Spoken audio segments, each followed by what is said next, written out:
Have you ever wondered why teenagers act the way they do? What are they thinking? Why can't they act more mature? While many teens may look like adults, their brains continue to reflect their age. The teen years are a time of transition. Not only are teen brains growing and changing, teens are also developing relationships and habits that will carry them through to their adult lives. Teens are learning to express themselves and developing their self-concept. This presentation will explore how the changes in the teenage brain dictate behavior and thought processes. The teen brain is an unfinished masterpiece. While the brain is under construction, teen behavior may seem erratic and unpredictable. This is not because of the raging hormones that have in the past been the scapegoat for risky teen behavior. Rather, it is due to the constant change that is occurring in the brain. The brain is adding gray matter and making new connections. At the same time, old synapses are being pruned as they become obsolete. Synapses are part of the nervous system that allows neurons to pass signals to other cells in the brain, creating a connection. Connections that are used consistently will take precedence over those that are ignored. The more synapses are used, the stronger they become, which improves their ability to communicate. Guidance is required during the teen years, as the choices adolescents make can impact their entire lives. The habits that teens develop may continue through to adulthood. Positive behaviors and choices translate to the real world. For example, a student who enjoys school and strives to do well in their studies will likely have success in college and show focus and perseverance in their career. Likewise, a student who is very involved in the school community and extracurricular activities will likely be a leader in the workplace. However, negative behaviors can also be carried beyond the teen years. Teens who take up smoking or drinking will likely continue to do so as adults. As previously mentioned, connections in the brain that are used more often are also stronger. The more students engage in habits, good or bad, the more likely they are to continue those activities. This is why adult guidance is an important part of the teens' lives. Adults can guide teens toward making good choices and developing positive habits. Meanwhile, negative routines can be discouraged. The use it or lose it concept applies once again. Behaviors that are encouraged and repeated will gain importance, while those that are neglected will become insignificant or even vanish. There are many positive results that come from the changes occurring in the teen brain. Not only is short-term memory improved, but adolescents are also able to perform better in other areas such as music and athletics. Part of the reason for this is the fact that cognitive skills are improved as a result of physical activity. This means that teachers and coaches can do activities that students were previously unable to master. Another result of the constant change in the teen brain is adolescents' susceptibility to novelty.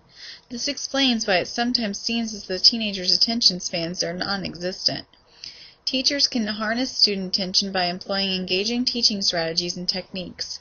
Some examples include using media such as music or video, telling students about your own teen experiences, or bringing in objects for hands-on projects.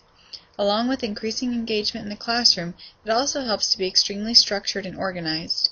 Though teens may fight it, they secretly crave structure and direction. Expectations for classroom behavior should be clear in order to reduce distractions. Another method that works well with teens is to break down assignments into small sections to maintain student attention. Working with teens can sometimes be chaos, but as long as the instructor remains calm, it can also be fun and rewarding. The teen years are an emotional time where relationships are developed and communication flourishes. This is also the time to establish and reinforce the moral compass. Once again, it is imperative that teens receive guidance from adults.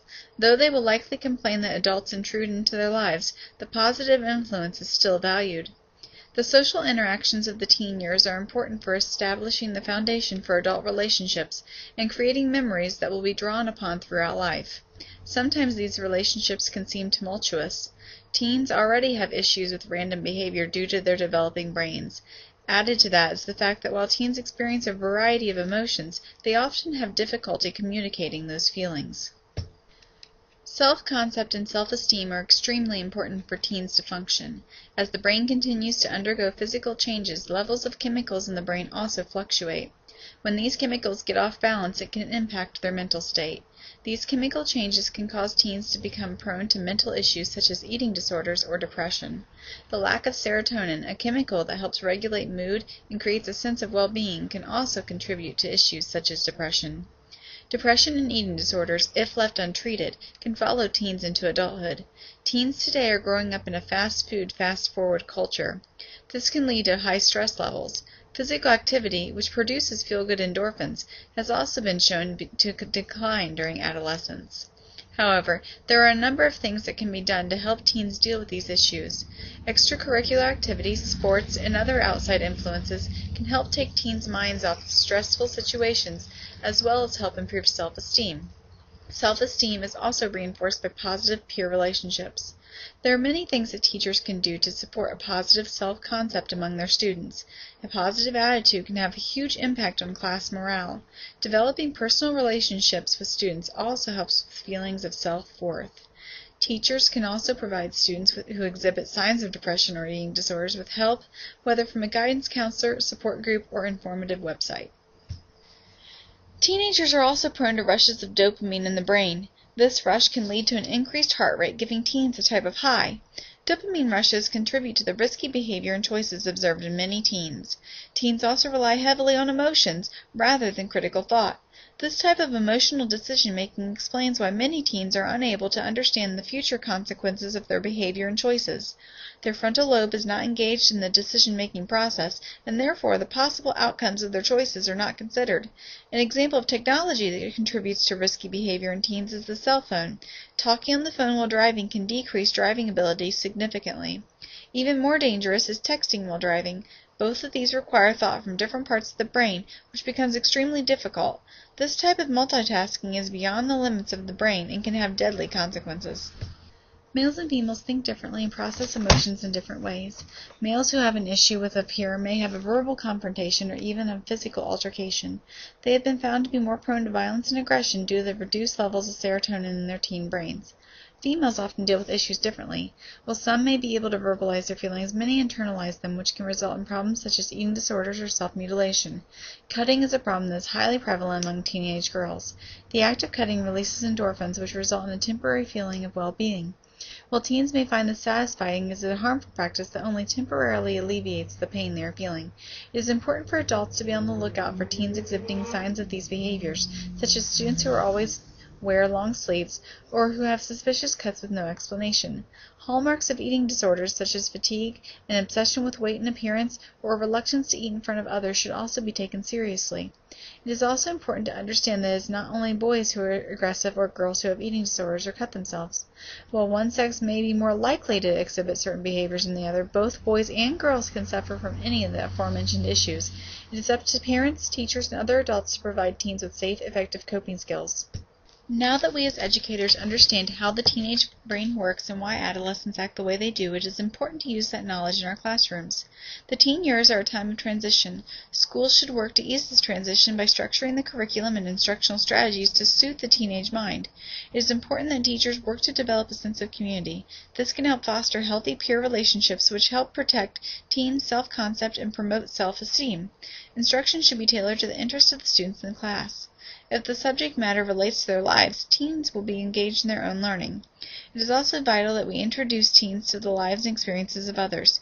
By establishing a classroom community and educating teens about the global society, we as educators can instill compassion and empathy in our teenage students.